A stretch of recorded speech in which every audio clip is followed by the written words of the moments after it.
Last video में हमने देखा था कि इस तरह हम इसका जो रजिस्ट्रेशन का फॉर्म है वो डेवलप करेंगे। अच्छा जी, तो ये हमने जो इसका ना रजिस्ट्रेशन का पेज बनाया था, इसकी वैलिडेशन भी की थी। अब हमारा काम है, ये तो इसका डिज़ाइन बन गया ना, इंटरफेस इसका बन गया। अब हमने करना ये है कि इस इंटरफेस को यूज़ करते हुए डेटा जो यूज़र इसमें डालेगा उसको हमने स्टोर करवाना है, सेव करवाना है डेटाबेस में। तो उसके लिए हम C# का कोड लिखेंगे, वो उसको हम बैकएंड पे लिखेंगे। तो उससे वो काम करने से पहले, कोडिंग स्टार्ट करने से पहले हमें क्या करना है, हमने पहले डेटाबेस का कनेक्शन बनाना है। जो डेटाबेस हमने बनाया हुआ है ना अपने सर्वर में, उसका यहाँ पे हमने कनेक्शन बनाना है ताकि हम उसको अपने एप्लीकेशन के साथ, इंटरफेस के साथ कनेक्ट कर सकें डेटाबेस को। जब हम कनेक्ट करेंगे तो तब ही वो हमें परमिट करेगा कि हम इसका सारा डेटा अपने डेटाबेस में स्टोर करवा सकें। तो कनेक्ट करवाने के लिए हमें एक चीज़ चाहिए होती है, उसको हम कहते हैं कनेक्शन स्ट्रिंग। एक स्ट्रिंग टाइप हमारे पास उसका एड्रेस आ जाता है डेटाबेस के साथ, तो वो हम यूज़ करके तो अपने डेटाबेस को एक्सेस करते हैं, अपने डेटाबेस में डेटा स्टोर करवाते हैं। तो उसके लिए आपको पहले भी पता है, मैं दोबारा फिर एक दफ़ा बता देता हूँ। तो आप यहाँ पे क्या करेंगे, कनेक्ट टू डेटाबेस के बटन पे क्लिक करेंगे और उसके बाद आप यहाँ पे सर्वर का जो नेम है वो, अगर आपने पहले एक दफ़ा इसको कनेक्ट किया हो तो आपको यहाँ पे उसका सर्वर का नेम मिल जाएगा। अदरवाइज़ आपको वहाँ से सर्वर नेम कॉपी करके यहाँ पे पेस्ट करना पड़ेगा और उसके बाद यहाँ पे आपको डेटाबेस सिलेक्ट करना पड़ेगा। तो ये हमारा डेटाबेस है, इसको मैं ओके करता हूँ और यहाँ पे हमारे पास उसका एक इंस्टेंस आ जाएगा उस डेटाबेस का। तो उसके थ्रू हम अपने डेटाबेस का जो टेबल्स हैं, उनके कॉलम्स जो हैं, वो सारा कुछ हम दे सकते हैं। तो अब यहाँ पे हमारे पास जो रजिस्ट्रेशन फॉर्म है, तो ये किस लिए हम रजिस्टर कर रहे हैं, क्या रजिस्टर कर रहे हैं, तो यहाँ पे हम यूज़र की रजिस्ट्रेशन कर रहे हैं। ठीक है, तो यूज़र की जो रजिस्ट्रेशन है वो हम यूज़र्स के टेबल में उसका डेटा डालेंगे। यहाँ पे हमारे पास दो टेबल्स हैं, एक प्रोजेक्ट का टेबल है और एक यूज़र्स का टेबल है। तो यूज़र्स के टेबल के अंदर हम यूज़र्स का सारा डेटा डालेंगे। जब यूज़र रजिस्टर करता है तो वो यूज़र के टेबल के अंदर उसका सारा डेटा स्टोर होता है। जब लॉगिन करता है तो इसी यूज़र के टेबल से डेटा लेके हम उसको कंपैरिजन करके तो उसको लॉगिन करवाते हैं। अगर तो इसके अंदर उसका डेटा अवेलेबल होता है, डेटा मीन उसका यूज़र नेम और पासवर्ड अगर इस डेटाबेस के अंदर अवेलेबल होगा, मतलब उसने ऑलरेडी रजिस्टर किया होगा, तो वो लॉगिन कर सकेगा। अगर इसके अंदर उसका डेटा नहीं होगा, फॉर एग्जांपल उसने रजिस्टर ही नहीं किया, तो फिर वो लॉगिन भी नहीं कर सकेगा। तो वो कैसे होगा ये अभी हम देखते हैं, लॉगिन कैसे होगा, रजिस्टर कैसे होगा, ये अभी हम देखते हैं। पहले हम रजिस्ट्रेशन का कोड लिखेंगे, उसके बाद फिर हम लॉगिन का कोड लिखेंगे। तो आपने थोड़ा सा इसको गौर से देखना है। तो मैं अभी इस जो टेबल है प्रोजेक्ट का, इसको नहीं छेड़ूंगा। मेरे पास जो टेबल है यूजर्स का, इसके साथ हम पहले काम करेंगे। तो प्रोजेक्ट के टेबल की जब बारी आएगी तो वो भी मैं आपको बता दूंगा, लेकिन काम सारा यही होगा। जिस तरह हम यूजर्स के टेबल के साथ काम करेंगे, इसमें डेटा स्टोर कराने के लिए काम करेंगे, वो उसी तरह का काम प्रोजेक्ट टेबल के साथ भी होगा। तो यहाँ पे क्या करना है, हमने ये आपने डिज़ाइन खोल लिया, ठीक है, और उसके बाद आपने इस बटन पे डबल क्लिक करना है।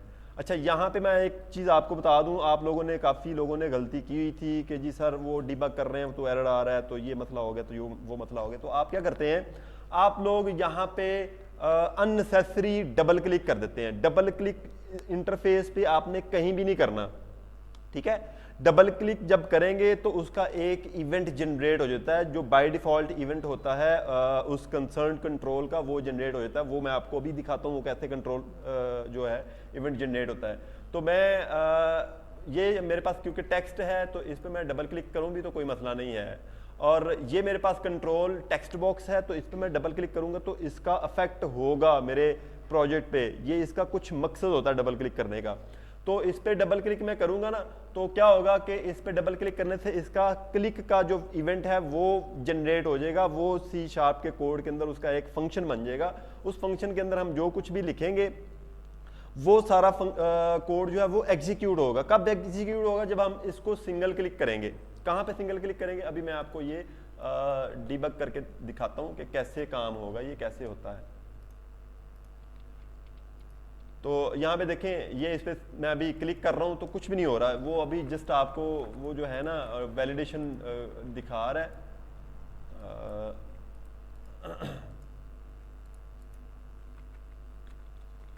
ठीक है, तो इसको हम भी कर लेते हैं। तो अभी मैं इसको सबमिट करता हूँ तो कुछ भी नहीं हो रहा, हो इसलिए कुछ नहीं रहा क्योंकि हमने इसके बैकएंड पे कोड ही नहीं लिखा। और यहाँ पे देखिए मैं सिंगल क्लिक करता हूँ तो सिंगल क्लिक करने से इसका जो फॉर्म है वो इसकी वैल्यू लेता है या इसके जो वैल्यू हैं उनको डिटेक्ट करता है, जिस तरह भी करता है। ये इसका एक अलग से सिनेरियो है, इसको आप छोड़ें, ये कैसे कर रहा है। जस्ट हमने ये देखना कि हमारा काम यह है कि हमने इस बटन को क्लिक करना है और इसको जब हम क्लिक करते हैं तो होता क्या है, यहाँ पे मैं इस डिज़ाइन, अच्छा ये एक चीज़ आप गौर से देख लें, ये डिज़ाइन है और ये इसका एक्चुअल जो हम रन कर रहे हैं उस डिज़ाइन को, ये तब हमारे पास उसका इंटरफेस आया हुआ है। ठीक है, ये इंटरफेस है हमारे पास और ये उसका डिज़ाइन है उस इंटरफेस का जो हमने इंटरफेस यहाँ पे बनाया है। ठीक है, ये विजुअल स्टूडियो में हमने बनाया और ये यहाँ पे देखें, ये हमारे पास ब्राउज़र में चल रहा है। वो आपके पास ब्राउज़र क्रोम है या फायरफॉक्स है या इंटरनेट एक्सप्लोरर है, कोई भी हो, वो उसका इशू नहीं है, सब पे एक जैसा ही काम होता है। तो हमने क्या करना है, आपने यहाँ पे सबसे पहले डबल क्लिक करना है, सबमिट के बटन पे सिर्फ करना है, बाकी किसी पे नहीं करना। इस पे मैं डबल क्लिक करूंगा तो देखिएगा होता क्या है। पहले मैं आपको ये दिखा दूं कि इसका जो C# की फाइल है वो कैसे आपको मिलेगी। ये रजिस्ट्रेशन का पेज है, इसको एरो को अब अगर आप क्लिक करें तो यहाँ पे आपको 2 फाइल्स और नजर आएंगी। ये जो है ये इस डिज़ाइन की फाइल है, ये वाली .aspx जिसकी एक्सटेंशन है, और जिसकी एक्सटेंशन है .aspx.cs, वो C# के कोड की एक्सटेंशन है। .cs means C#, CS means C#। तो ये C# के कोड की फाइल ये वाली हमारे पास है। जितना भी C# का कोड हम लिखेंगे वो इस फाइल के अंदर लिखेंगे। और ये जो फाइल है ये designer.cs की है। इसके अंदर जितने भी कंट्रोल्स हैं उन सब का एक स्पेसिफिक आईडी है, एक खास उसका आईडी है जो हमने चेंज भी किए थे आईडीज। वो सारे आईडीज इस फाइल के अंदर स्टोर होते हैं इस फॉर्म के। ठीक है, तो हमारा जो काम होगा वो इस फाइल के साथ होगा जो हमारे पास ये डिज़ाइन की फाइल है। दूसरा हमारा काम होगा इस .cs फाइल के साथ जो हमारे पास यहाँ पे कोड की फाइल है, जो C# कोड की फाइल है। तो इसको मैं अगर डबल क्लिक करके ओपन करूँ तो यहाँ पे आपको इस तरह का ये C# का कोड नज़र आ जाएगा। तो यहाँ पे इसको जब आप ओपन करेंगे तो आपको टूल्स में से, टूल बॉक्स में से कोई भी टूल नज़र नहीं आएगा, क्योंकि यहाँ पे ये इम्प्लीमेंटेबल ही नहीं है, यहाँ पे टूल यूज़ ही नहीं हो सकता, ये कोड की फाइल है। तो जब आप ये देखेंगे कोड डिज़ाइन, तो डिज़ाइन में आपको ये टूल्स नज़र आ जाएंगे। ठीक है, तो ये जो फाइल है आपके पास कोड की, ये वाली C# कोड की, तो ये आप 3 तरीकों से इसको एक्सेस कर सकते हैं। पहला तरीका तो ये है कि इसको आप यहाँ से जो है ओपन करके डबल क्लिक कर लें, ओपन कर लें। तो यहाँ पे देखें आपके पास क्या है, ये कुछ लाइब्रेरीज हैं, कुछ क्लास फाइल्स हैं, वो उसने यूज़ की हुई हैं। ठीक है, मतलब उनको यूज़ करके तो इस पूरे फॉर्म की डेवलपमेंट करते हैं। तो इसमें काफ़ी सारी जो चीज़ें हमें बाय डिफ़ॉल्ट या बनी बनाई मिल रही हैं वो हम इन्हीं लाइब्रेरीज की मदद से यूज़ के काबिल होते हैं। तो यहाँ पे उसके बाद आपके प्रोजेक्ट का नेम है, ये देखें testphase_freelance marketplace, तो यही आपके प्रोजेक्ट का नेम है। ये आपका नेम स्पेस मीन्स आपके प्रोजेक्ट का जो नाम होगा वो आपके नेम स्पेस में होगा। फिर उसके बाद एक फंक्शन होगा, एक क्लास होगी। इस प्रोजेक्ट के अंदर जो क्लास है कौन सी है, ये क्लास है रजिस्ट्रेशन फॉर्म .aspx.cs, ये क्लास फाइल है। तो यहाँ पे देखें पब्लिक पार्शियल क्लास, ये क्या है, क्लास फाइल है। उसका नाम क्या है क्लास फाइल का, रजिस्ट्रेशन फॉर्म, ये उसका नाम है रजिस्ट्रेशन फॉर्म। आगे कॉलिन डला हुआ है। इस कॉलिन का मतलब ये होता है कि यहाँ पे ये इनहेरिटेंस हो रही है। इनहेरिटेंस आप लोगों ने पढ़ा ही होगा, आपको पता है कि इनहेरिटेंस में क्या होता है कि एक पेरेंट क्लास होती है, एक चाइल्ड क्लास होती है। तो इसके राइट साइड पे भी कुछ लिखा हुआ है, ये है system.web.ui.page। तो यहाँ पे ये एक पेरेंट क्लास है हमारे पास जिसका नाम है पेज, और ये पेज क्लास किसके अंदर है, system.web.ui। ये पूरा एक पैकेज है। इस पैकेज के अंदर ये हमारे पास एक क्लास फाइल है जिसके अंदर काफ़ी सारे बाय डिफ़ॉल्ट प्री डिफाइंड हमारे पास फंक्शंस हैं जो हम यूज़ कर सकते हैं अपनी क्लास में, जो हम अपनी बनाएंगे। तो हमने अपनी कौन सी बनाई है, रजिस्ट्रेशन फॉर्म। तो ये बाय डिफ़ॉल्ट ऑटोमेटिकली लिखा आएगा जब आप कोई नया पेज क्रिएट करेंगे, उसकी आप C# की फाइल देखें तो ये इतना पेज आपके पास बाय डिफ़ॉल्ट आएगा। आपको इस पर परेशान होने की ज़रूरत नहीं है कि ये हमने खुद लिखना है। जो हमने खुद लिखना है वो मैं आपको आगे दिखाता हूँ। तो ये अभी जो प्री डिफाइंड या बना हुआ हमारे पास आ रहा है उसकी मैं सारी स्टोरी आपको सुना रहा हूँ। उसके बाद हमारे पास यहाँ पे ये देखें एक पेज लोड का इवेंट है, ये फंक्शन है एक पेज लोड का। अब इस फंक्शन की दो पैरेंथेसिस हैं, ये इसके अंदर हम जो कुछ भी लिखेंगे तो ये पेज जब लोड होगा तो वो रिजल्ट वो हमें मैसेज मिलेगा। फॉर एग्जांपल मैं यहाँ पे लिखता हूँ रिस्पॉन्स डॉट राइट, मैं अभी यहाँ पे एक अलर्ट मैसेज शो करवाने लगा हूँ। तो उसके लिए मैं क्या करूँगा, डबल कोट्स और इसके अंदर मैं स्क्रिप्ट जावास्क्रिप्ट का एक अलर्ट मैसेज लिखूँगा।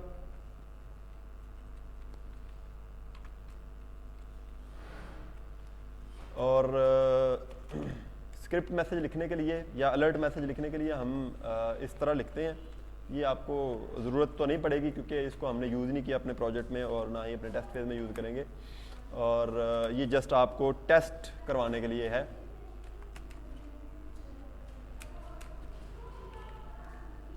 तो इसको अब मैं क्या करता हूँ, सेव करता हूँ और बिल्ड करता हूँ इसको। क्योंकि मैंने बिल्ड किया और यहाँ पे अब आके मैं इसको क्या करता हूँ, रिफ्रेश एंटर करता हूँ ना, तो जो ही एंटर किया कुछ नहीं मिला, तो इसको हम दोबारा लोड करते हैं। स्टार्ट विदाउट डिबगिंग हम इसको करते हैं, ठीक है। जो स्टार्ट विदाउट डिबगिंग किया तो ये फंक्शन जो है ये स्क्रिप्ट और ये भी स्क्रिप्ट है, ये रन होना चाहिए।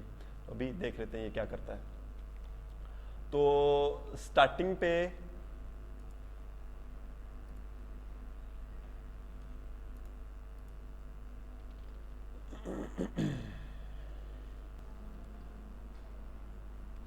तो हम क्या करते हैं, हम यहाँ पे अभी देखें आपके पास सिर्फ एक फंक्शन है पेज लोड का। जब हम पेज को लोड करते हैं, किस पेज को, ये रजिस्ट्रेशन वाले पेज को जब हम लोड करेंगे तो तब ये पेज लोड का इवेंट जो है, ये जो फंक्शन है ये एग्जीक्यूट होगा। इसके अंदर जो कोड हम लिखेंगे वो रन होना शुरू हो जाएगा, ठीक है। तो इसी तरह हमने क्या करना है, हमें चाहिए कि जब हम इस बटन पे क्लिक करें, सबमिट बटन पे क्लिक करें, तो तब हमारा कोड एग्जीक्यूट हो। कोड कौन सा एग्जीक्यूट हो कि ये जो डेटा हमने इसमें डाला हो, जब हम इस सबमिट बटन पे क्लिक करें तो वो सारा डेटा डेटाबेस के अंदर स्टोर हो जाए। हमारा मकसद ये है, रजिस्ट्रेशन यहाँ पे यही मकसद है इसका।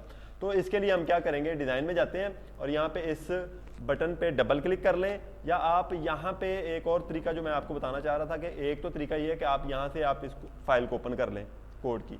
दूसरा तरीका ये है कि इस कोड में आए, किसी भी फाइल पे आए, किसी भी डिज़ाइन की फाइल के कोड पे आए और वहाँ पे राइट क्लिक करें, तो आप व्यू कोड पे क्लिक करें तो उसी फाइल का जो कोड है वो खुल जाएगा। अब देखें यहाँ पे रजिस्ट्रेशन फॉर्म .aspx.cs वही फाइल खुली है हमारे पास।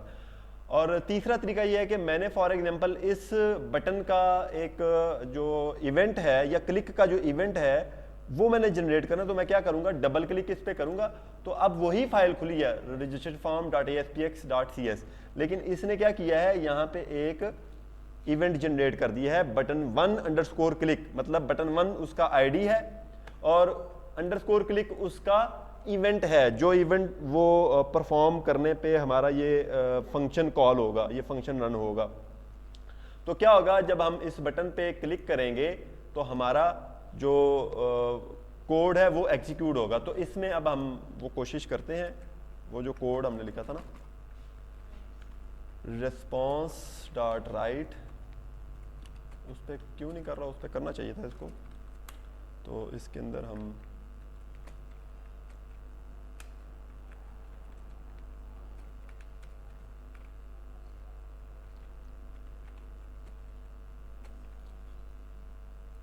सिंगल कोट्स के अंदर यहाँ पे हम इसका मैसेज लिख देंगे। अब मैं इसको क्या करता हूँ, स्टार्ट विदाउट डिबगिंग। जब भी आप कोई चेंज करेंगे C# के कोड में तो आपको स्टार्ट विदाउट डिबगिंग करना पड़ेगा। अगर आपने डिज़ाइन में कुछ चेंज किया तो उसके लिए ज़रूरत नहीं है, उसके लिए आप सेव करके जस्ट उधर जाके रिफ्रेश करें तो वो आपको चेंजेस नज़र आ जाएंगी। लेकिन इसके लिए आपको स्टार्ट विदाउट डिबगिंग करना पड़ेगा ताकि आपका जो सेव इसने नहीं किया, सेव करना चाहिए। अच्छा, यहाँ पे ये इशू भी शायद आप लोगों को आया, ये अच्छा हो गया, ये इशू आ गया। अभी देखते हैं, अब तो इसने शायद लोड कर दिया है। तो ये इशू हो सकता है आपको भी आए, जिस तरह ये इशू आया ना, ये आप लोगों को आएगा, ठीक है। तो यहाँ पे देखें बता वो क्या रहा है, वो कह रहा है एरर अकर्ड सबसे पहले देखें कंपाइलेशन एरर उसने दिया है, an error occur during the compilation of a resource required to service the request, please review the following specific error details and modify your source code appropriately. तो उसके बाद यहाँ पे वो कंपाइलर का जो एरर मैसेज है वो आप पढ़ें जरा, ASPS.registration form_ASPX does not contain a definition for button 1_click। वो कह रहा है कि जी ये जो आपका पेज है ना रजिस्ट्रेशन फॉर्म का, इस पे ये इस फंक्शन की डेफिनेशन मौजूद नहीं है, तो मैं इसको जो है वो नहीं कर सकता कुछ भी परफॉर्म।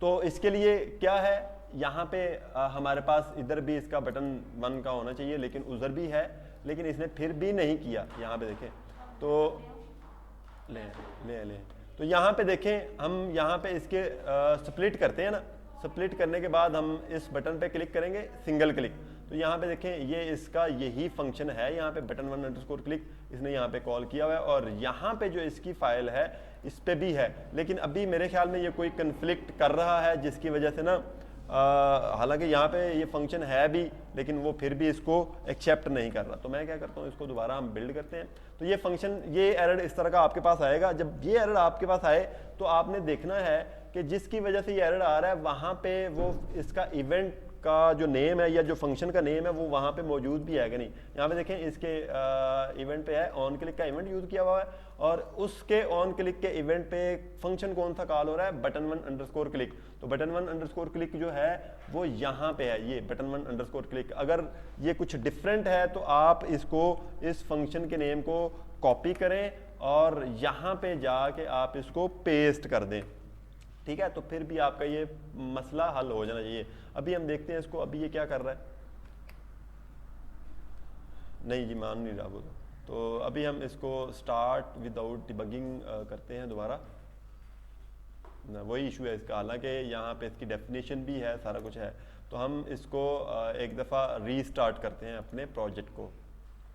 तो इसके अंदर हमने वो पहले जो पेजेस बनाए थे वो बने भी हुए हैं, लेकिन फिर भी ये शो नहीं कर रहा, इसके विजुअल स्टूडियो में कोई इशू है, ठीक है। यहाँ पे हमने वो पेजेस बनाए थे ना, वो इसमें वो शो ही नहीं कर रहा। तो इसके साथ कोई इशू है जिसकी वजह से ये कन्फ्लिक्ट हमें दे रहा है बार बार।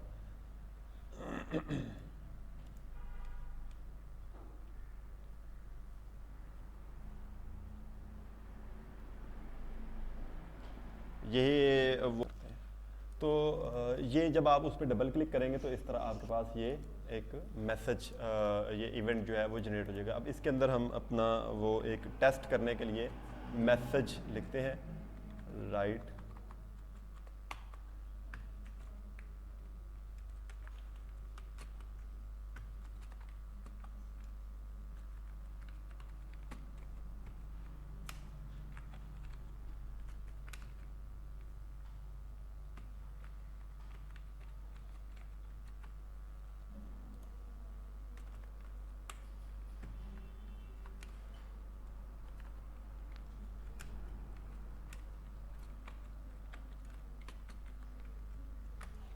अब इसको हम स्टार्ट विदाउट डिबगिंग करेंगे।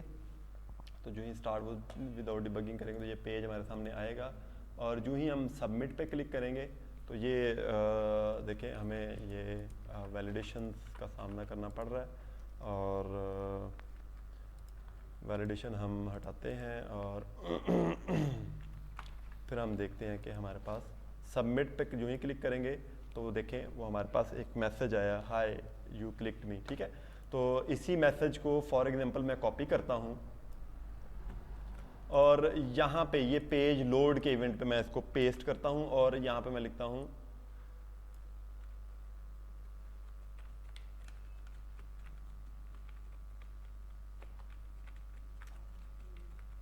तो अब ये मैसेज मुझे लोड टाइम पे आएगा। अब मैं इसको स्टार्ट विदाउट डिबगिंग करता हूँ, तो जो ही स्टार्ट किया तो यहाँ पे देखें ये रजिस्ट्रेशन डॉट ASPX का जो फॉर्म है वो लोड हुआ है। तो इसको यहाँ पे देना चाहिए, ये क्यों नहीं दे रहा।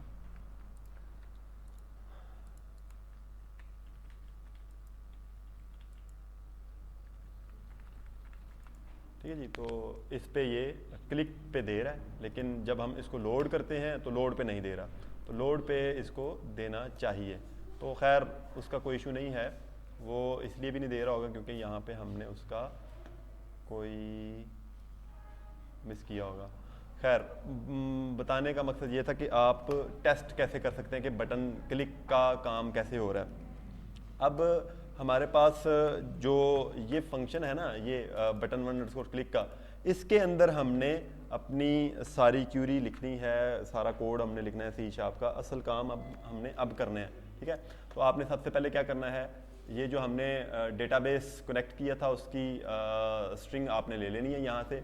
वो कैसे लेंगे, उसके लिए हम यहाँ पे राइट क्लिक करके इसकी प्रॉपर्टीज में जाके इसकी स्ट्रिंग जो है ना, कनेक्शन स्ट्रिंग, उसको कॉपी कर लेंगे। वो मैं आपको दिखाता हूँ आप कैसे करेंगे। अब ये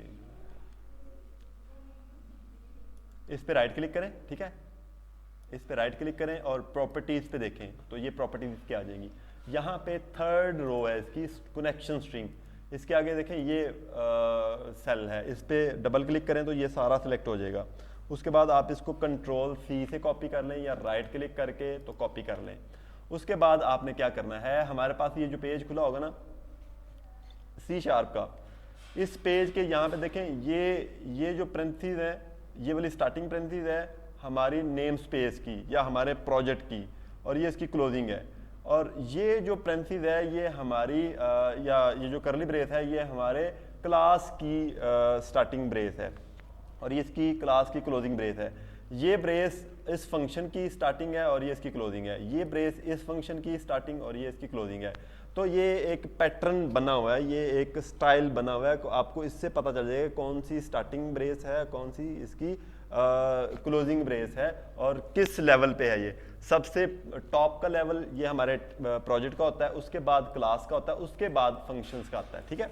तो हमने क्या करना है, हमने इस क्लास के अंदर, यहाँ पे नहीं आपने करना, ये इस क्लास के अंदर हमने यहाँ पे एक ऑब्जेक्ट क्रिएट करना है SQL कनेक्शन का। हमने अभी कनेक्शन क्रिएट करना है। तो आप सबसे पहले क्या करें, यहाँ पे एक स्ट्रिंग टाइप वेरिएबल क्रिएट कर लें, स्ट्रिंग, ठीक है जी। वेरिएबल क्रिएट करने तो सबको आते हैं ना, अब ये मुझे बताने की जरूरत नहीं है, आप लोगों को पता ही है। स्ट्रिंग, अब यहाँ पे हम उसका connection str equals double quotes और सेमीकोलन, ये मैंने इसलिए लिया है ताकि मुझे भूल ना जाए सेमीकोलन डालना या डबल कोट्स की क्लोजिंग डबल कोट डालना। तो अब यहाँ पे मैंने जो कॉपी की थी ना कनेक्शन स्ट्रिंग, वो यहाँ पे मैं Ctrl+V से पेस्ट कर देता हूँ, ठीक है जी। वो मैंने पेस्ट कर दी, ठीक है। अब यहाँ पे पेस्ट होगी। अब इसके साथ ना आपने यहाँ पे ये जो डबल कोट्स लगाए हुए ना यहाँ पे, उसके साथ बाहर आपने यहाँ पे एक ऐट सिंबल भी लगा लेना है। ऐट सिंबल इसलिए हमने लगाना है कि फॉर एग्जांपल आप, मेरे पास तो यहाँ पे सर्वर का जो नेम है उसके आगे कोई भी स्लैश यूज नहीं हो रही, आपके पास शायद कोई स्लैश यूज हो जाए, ठीक है। तो वो स्लैश जो है वो एरर देती है अगर आप उसको स्किप ना करें, मतलब वो स्पेशल कैरेक्टर होता है ना, तो वो एक एस्केप कैरेक्टर आ जाता है। तो उसको एस्केप करने के लिए हम यहाँ पे एक, या तो आप उस एस्केप कैरेक्टर के साथ या स्लैश के साथ एक और स्लैश लगा दें तो फिर ठीक है। अगर एक से ज़्यादा स्लैशेज हैं तो आपको हर स्लैश के साथ एक स्लैश लगानी पड़ेगी। या तो आप वो तरीका यूज़ कर लें, या आप इस तरह करें, यहाँ पे कनेक्शन स्ट्रिंग, ये जो आपके पास स्ट्रिंग है डबल कोट से बाहर ये आप ऐट सिंबल यूज़ कर लें। तो इससे क्या होगा, इससे जितनी भी आपकी स्पेशल कैरेक्टर्स इसके अंदर होंगे या स्लैशेज होंगी वो सारी एस्केप हो जाएंगी, ठीक है। तो ये आप यूज़ कर लें तो ये ज़्यादा बेटर है उसकी निस्बत। तो ये हमारी एक कनेक्शन स्ट्रिंग बन जाएगी। इसके बाद हमने क्या करना है, इसके बाद हमने यहाँ पे एक ऑब्जेक्ट क्रिएट करना है SQL कनेक्शन का। SQL S कैपिटल रखेंगे, SQL, अब कनेक्शन का C कैपिटल बनाएंगे, NNECTION SQL कनेक्शन। तो उसने क्या किया, इसके नीचे रेड अंडरलाइन इसको कर दिया, ठीक है। तो ये इसने इसलिए किया क्योंकि हमारे पास यहाँ पे इसकी लाइब्रेरी नहीं है, डेटाबेस को यूज़ करने की लाइब्रेरी नहीं है। डेटाबेस को जब हमने यूज़ करना होता है तो उसकी लाइब्रेरी हम इंपोर्ट करते हैं या यूज़ करते हैं ऊपर यूजिंग में, तो उसके बाद जाके हम उसकी जो क्लासेस हैं या जो उसके फंक्शंस हैं उन क्लासेस के अंदर उनको हम यूज़ कर सकते हैं, उनको एक्सेस कर सकते हैं।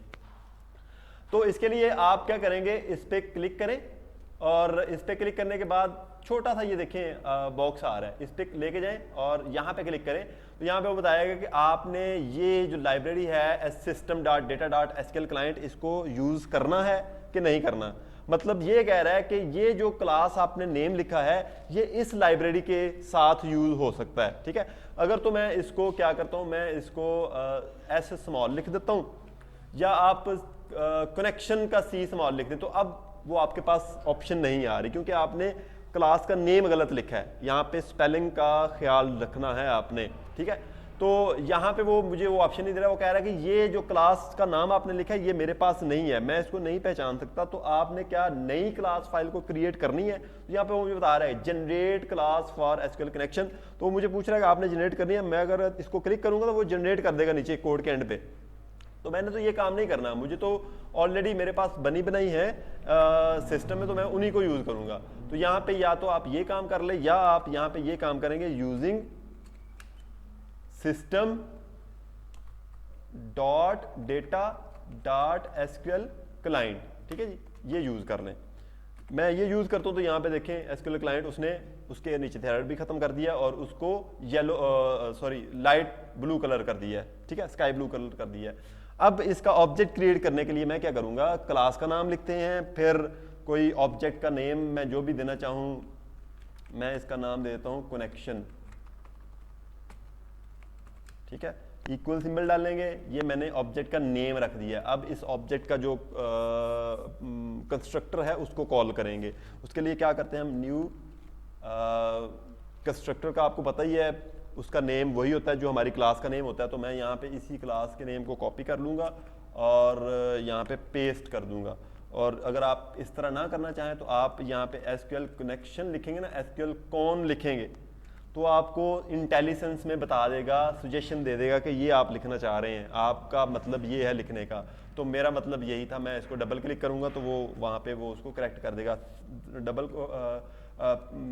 पेरेंथीज डालेंगे और सेमीकोलन डाल देंगे और उसके बाद यहाँ पे ये जो इतना भी अगर आप कर लेंगे तो आपको कोई एरर नहीं आएगा। लेकिन ये सफिशिएंट नहीं है, हमने इसको कनेक्ट करवाना है किसके साथ, अपने डेटाबेस के साथ। डेटाबेस का एड्रेस हमारे पास कहाँ पे है, ये कनेक्शन स्ट्रिंग के अंदर है।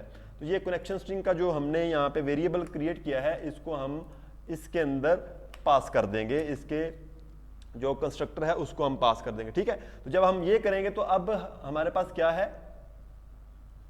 इसको हमने फाइनल भी करना है, कनेक्शन स्ट्रिंग। यहाँ पे वो बता रहा है कि a field initialiser can not reference the non static field method और प्रॉपर्टी। तो इसको हमने स्टैटिक भी करना है, स्ट्रिंग स्टैटिक कौन एसटीआर, ये स्टैटिक पहले आने के बाद होना है।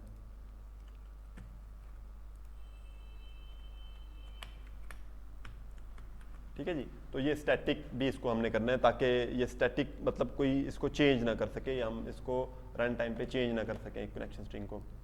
तो ये आपने यहाँ पे कनेक्शन, अब हमारा जो कनेक्शन है एसक्यूएल कनेक्शन क्लास के थ्रू, एसक्यूएल कनेक्शन का जो ऑब्जेक्ट हमने क्रिएट किया कनेक्शन, इसके थ्रू हमारा जो डेटाबेस है इसके साथ कनेक्शन क्रिएट हो गया है। तो अभी मैं अगर यूज़र टेबल का डेटा देखूं तो इसमें मेरे पास कोई डेटा नहीं होना चाहिए, ठीक है। तो यहाँ पे डेटा नहीं होना चाहिए, देख लेते हैं अभी। तो इसमें हम डेटा तब हमारे पास आया जब हम इसमें रजिस्ट्रेशन के फॉर्म के थ्रू डेटा डालें। तो ये पता नहीं क्यों इतना स्लो है सिस्टम, ठीक है। तो इसमें कोई डेटा नहीं है, नल नल आ रहा है, ठीक है। तो अब हम क्या करते हैं, अब हम इसकी कोडिंग को स्टार्ट करते हैं। तो यहाँ पे हम क्या करेंगे, अब यहाँ पे मैं पेज लोड के इवेंट के अंदर कुछ भी नहीं कर रहा, मैं बटन 1 क्लिक इस इवेंट के अंदर कर रहा हूँ। क्यों, मुझे बटन क्लिक करने के बाद ये सारा काम मिलना चाहिए। तो मैं यहाँ पे क्या करूँगा, मैं यहाँ पे करता हूँ एक स्ट्रिंग टाइप वेरिएबल बनाऊंगा मैं, ठीक है। पहले मैं आपको स्टेप वाइज बताता हूँ। एक तो कीबोर्ड भी बड़ा सख्त है इसका। कमेंट्स, इसमें आप डबल स्लैश डालेंगे तो आप कमेंट्स लिखना शुरू कर सकते हैं। तो मैं ऐसे ही कमेंट्स लिखता हूँ। तो स्टेप 1 जो है वो मैं यहाँ पे ये करूँगा कि सबसे पहले तो स्टेप ये वाला है, ठीक है।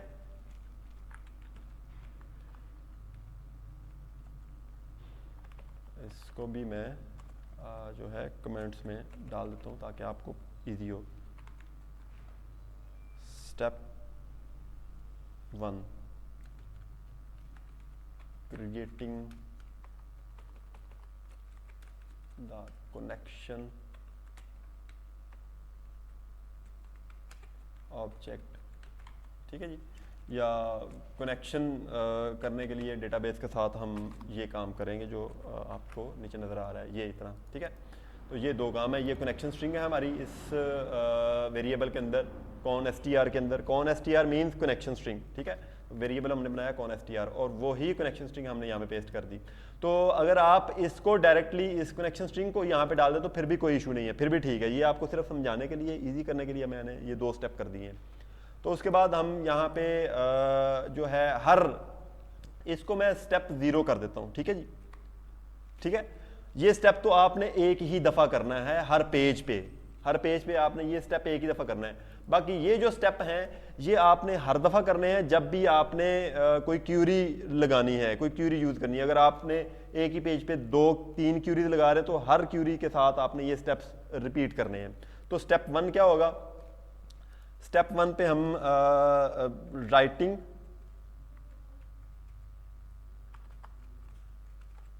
द क्यूरी, एसक्यूएल क्यूरी जो हमारी है वो हम पहले लिखेंगे, ठीक है जी। दूसरे स्टेप पे क्या है?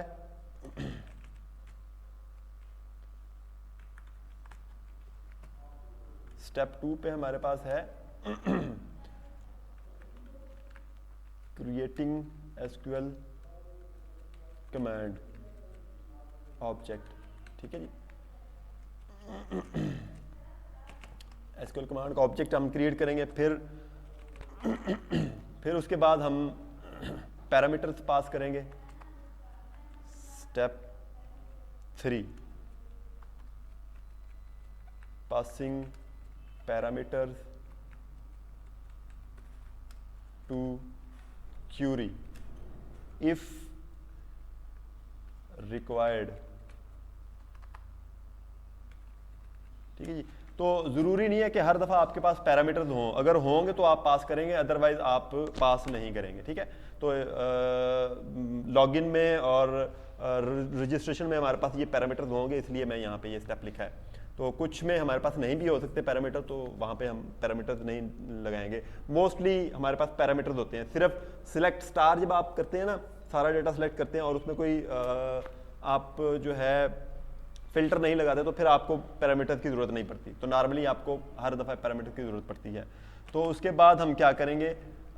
स्टेप जो है हमारे पास 4 आ जाएगा, ओपनिंग द कनेक्शन। कनेक्शन कौन सा? जो डेटाबेस के साथ हमने बनाया है, ठीक है। उसके बाद हम क्या करेंगे?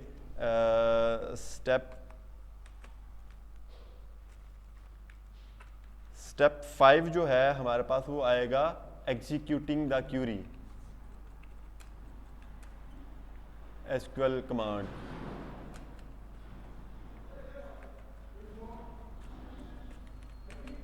फिर उसके बाद क्या करेंगे? उसके बाद आप कनेक्शन को क्लोज भी करेंगे। जो कनेक्शन हमने स्टेप 6 जो है वो आपके पास आ जाएगा, क्लोजिंग द कनेक्शन। तो ये 6 स्टेप्स हैं, ये हमने फॉलो करने हैं। सबसे पहले हम क्या करेंगे? क्यूरी लिखेंगे। क्यूरी हम लिखेंगे, एक स्ट्रिंग टाइप वेरिएबल बनाएंगे, उसका नाम मैं क्यूरी रख लेता हूँ या एसक्यूएल क्यूरी रख लें, जो भी आप नाम रखना चाहें आप रख सकते हैं, लेकिन नाम से आपको पता होना चाहिए कि ये किस लिए हमने वेरिएबल क्रिएट किया था, इस वेरिएबल में हमारे पास है क्या। सिंगल इक्वल आएगा, और डबल इक्वल हम वहाँ पे यूज़ करते हैं जब हमने दो चीज़ों को कंपेयर करना होता है। तो सिंगल इक्वल आप असाइनमेंट के लिए यूज़ करते हैं, मतलब हम ये जो वैल्यू है इस डबल कोट्स के अंदर ये असाइन कर रहे हैं इस क्यूरी वेरिएबल को, ठीक है। तो जहाँ पे हम क्यूरी वेरिएबल को कॉल करेंगे तो हमारे पास एक्चुअली ये इसके अंदर जो वैल्यू है वो हमें मिलेगी।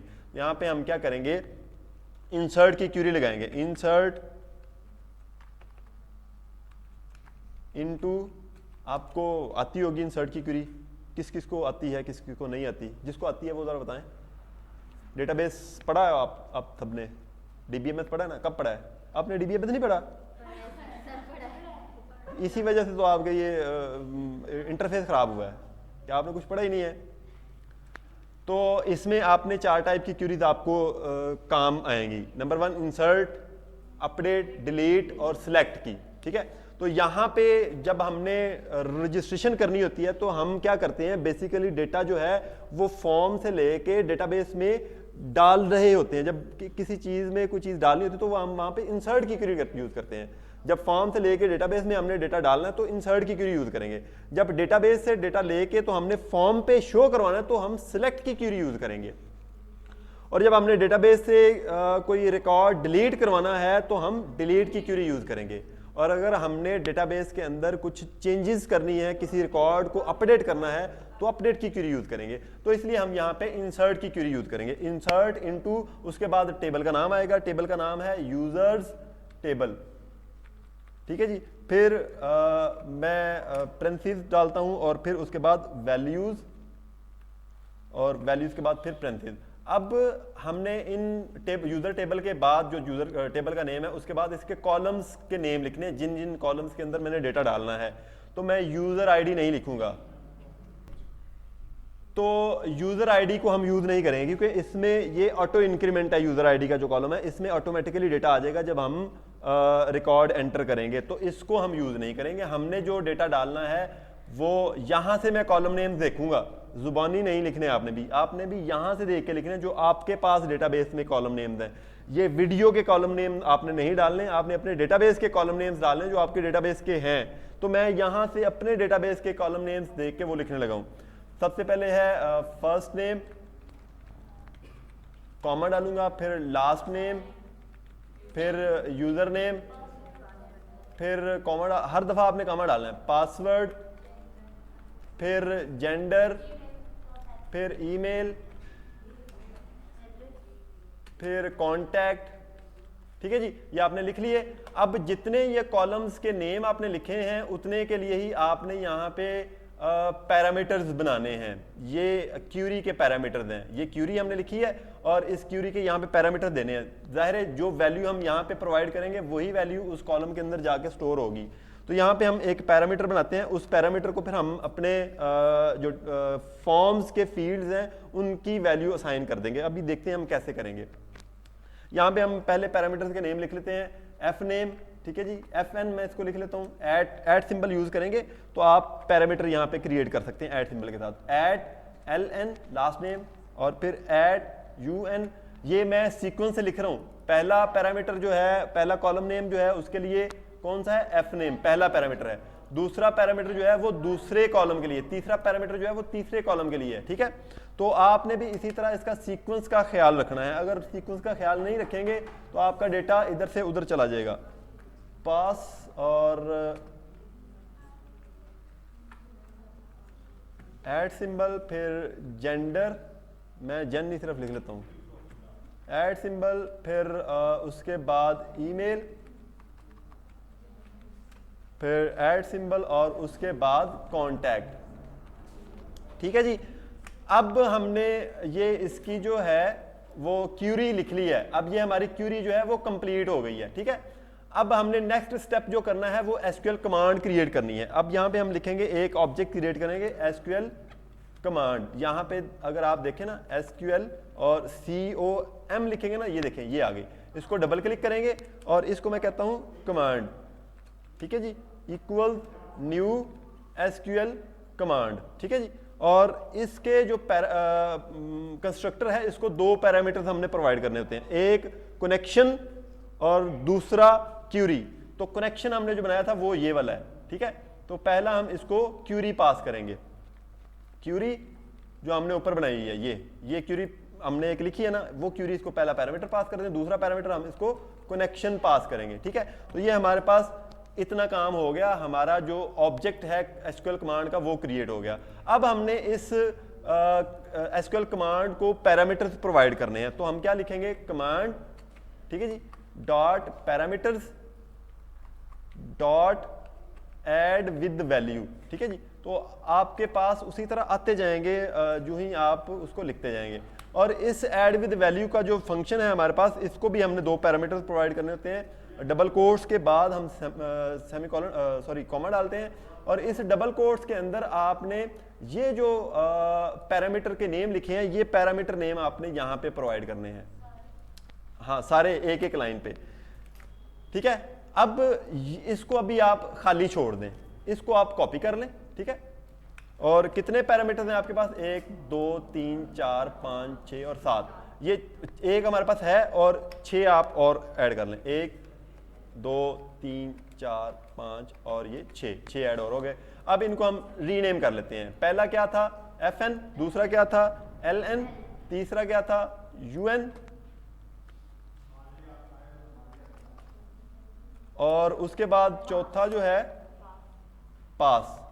फिर नेक्स्ट क्या है जी, अच्छा इनके स्पेलिंग और लेटर जो केस है इनका वो सेम होना चाहिए, जो यहां पे आपने लिखा है वही यहां पे होना चाहिए। अगर यहां पे ये सेम नहीं होंगे तो आपका एरर आएगा, ठीक है। उसके बाद नेक्स्ट क्या है जेन, उसके बाद जी हमारे पास है ईमेल और कांटेक्ट, ईमेल और फिर है जी कांटेक्ट, ठीक है जी। तो ये हमने इसके पैरामीटर तो लिख लिए हैं, अब इन पैरामीटर्स को वैल्यूज हमने देनी है, ठीक है। अब बारी आई है आपके जो फॉर्म है हमारा उसको देखने की। तो उसके लिए हम क्या करेंगे, अपने डिजाइन पे जाएंगे, तो देखें first name, last name, user name, password, इनके जो फील्ड्स हैं ये, ठीक है, इनके आईडी जो हमने लिखे थे वो अब हमें काम आएंगे। तो मैं यहाँ पे क्या करता हूँ, यहाँ पे मैंने ये फर्स्ट नेम का है ना, तो यहाँ पे मैंने फर्स्ट नेम का जो टेक्स्ट बॉक्स है उसकी वैल्यू लेनी है। तो उसके लिए मैं क्या करूँगा, टेक्स्ट बॉक्स, जो टेक्स्ट बॉक्स लिखूंगा तो मेरे पास जो उसके आईडी थे टेक्स्ट बॉक्सेस के वो आ गए। फर्स्ट नेम का टेक्स्ट बॉक्स डॉट टेक्स्ट, तो जब इसका डॉट फर्स्ट नेम के टेक्स्ट बॉक्स का जब आप आईडी लिखेंगे तो डॉट डालेंगे, उसके बाद आप TX लिखेंगे तो आपको वो सजेशन में दे देगा, और टेक्स्ट आप यहाँ पे इसको सिलेक्ट कर लेना है। अब इसी तरह लास्ट नेम के लिए भी आप टेक्स्ट बॉक्स और LN डॉट टेक्स्ट आपने जरूर लिखना है। अगर आप डॉट टेक्स्ट नहीं लिखेंगे तो आपके पास एरर आएगा। क्यों? क्योंकि ये जो टेक्स्ट बॉक्स है इसकी टेक्स्ट की प्रॉपर्टी हमने यहाँ पे एक्सेस करनी है। उसके बाद UN में लिखता हूं, ठीक है जी। तो इसका वो मुझे बता देगा text box underscore UN dot text. और इसी तरह पासवर्ड के लिए भी टेक्स्ट बॉक्स डॉट पास, ये देखें ये आ गया। आपने यहाँ पे सी पास या कंफर्म पासवर्ड का नहीं लिखना, आपने यहाँ पे पासवर्ड का लिखना है डॉट टेक्स्ट, इसका भी डॉट टेक्स्ट ही आएगा। अब उसके बाद जेंडर की आ गई बारी। तो जेंडर हमारे पास क्या है, हमारे पास जेंडर है radio button, radio button list, ये देखें ये है जेंडर, ठीक है। यहाँ पे भी आप देख सकते हैं जेंडर क्या है, radio button list underscore gender. तो यहाँ पे भी हमारे पास रेडियो बटन लिस्ट है और dot selected value, dot selected value आपने यूज करना है, ठीक है। और उसके बाद ये भी हमारे पास क्योंकि टेक्स्ट बॉक्स है तो इसको भी हम करेंगे टेक्स्ट बॉक्स और ये ईमेल डॉट टेक्स्ट। और उसके बाद कांटेक्ट है text box underscore contact dot text. तो ये हमने इसके वैल्यूज भी इन पैरामीटर्स को हमने असाइन कर दी हैं। अब हमने क्या करना है, कनेक्शन को ओपन करना है। तो कनेक्शन कौन सा है हमारे पास, ये हमारे पास ऑब्जेक्ट है कनेक्शन का, इसको यूज करके हमने कनेक्शन को ओपन करना है। तो हम यूज करेंगे कनेक्शन डॉट ओपन। तो ओपन का फंक्शन हम कॉल करेंगे तो हमारा कनेक्शन ओपन हो जाएगा। अब हमने क्या करना है, अब हमने एग्जीक्यूट द एसक्यूएल कमांड। अब ये जो हमने कमांड लिखी थी, इस कमांड को हमने ये क्यूरी प्रोवाइड की है, इस कमांड को हमने ये कनेक्शन भी दिया है, और इस क्यूरी को हमने ये पैरामीटर जो दिए हैं, ये सारा बन के एक पैकेज, एक बॉक्स बन गया। अब आपने ये बॉक्स समझ लें एक बम है, इस बम को अब हमने चलाना है। तो चलाने के लिए हम क्या करेंगे, यहाँ पे ये जो कमांड का हमने ऑब्जेक्ट बनाया है इसको यूज करेंगे, command dot execute non query. ये एग्जीक्यूट नॉन क्यूरी का फंक्शन आप यूज करेंगे और पेरेंथीज डालेंगे और सेमीकोलन डालेंगे और सेव करेंगे। और नेक्स्ट फिर हमने क्या करना है, कनेक्शन को क्लोज करना है। कनेक्शन कौन सा, जो हमने ऊपर टॉप पे 0 स्टेप पे बनाया हुआ है, कनेक्शन डॉट क्लोज। तो क्लोज का फंक्शन जो है वो आप यूज करेंगे तो कनेक्शन आपका क्लोज हो जाएगा। इतना सा काम है इसका। अब हम क्या करते हैं, अब हम इसको स्टार्ट करते हैं और टेस्ट करके चेक करते हैं। अच्छा, एक और काम आपने करना है, जब आप एग्जीक्यूट कमांड कर लें उसके बाद आप यहाँ पे एक अदद जो मैसेज है वो भी शो करवा सकते हैं, रेस्पॉन्स डॉट राइट, और यहाँ पे मैं ये मैसेज शो करवा देता हूँ, वही अलर्ट मैसेज जो है वो मैं शो करवा देता हूँ, स्क्रिप्ट अलर्ट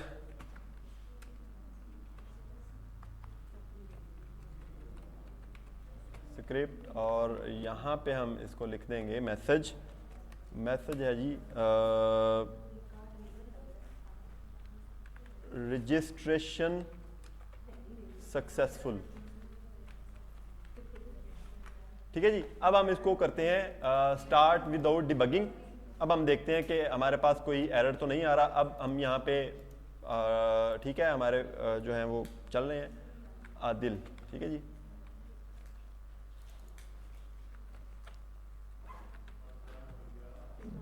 दो मिनट बाद, और पासवर्ड हम इसका ए रखते हैं और कंफर्म पासवर्ड भी ए रखते हैं, और इसको हम मेल कर देते हैं, और यहाँ पे ईमेल हम यहाँ पे ये कर देते हैं, और कॉन्टैक्ट जो है हम ये 1 ही सारा करते हैं। अब हम इसको करते हैं सबमिट। जो ही हमने सबमिट किया तो उसने हमें मैसेज दे दिया। अब जब ये मैसेज हमें आ गया तो हमारा डेटा सबमिट भी हो गया होगा। इसको हम ओके करते हैं। तो जाके हम अब यहाँ पे जो हमने यूज़ किया हुआ था, खोला हुआ था इसको, तो इसको हम रिफ्रेश करेंगे। यहाँ पे एग्जीक्यूट एसक्यूएल करेंगे तो अभी तो हमें डेटा नज़र नहीं आ रहा क्योंकि हमने अभी सबमिट किया है, तो डेटा यहाँ पे होना चाहिए। जो ही हम इसको एग्जीक्यूट करेंगे तो यहाँ पे हमें वो एक रिकॉर्ड नज़र आना चाहिए। ठीक है, जो हमने अभी इंसर्ट किया है अपने फॉर्म के थ्रू।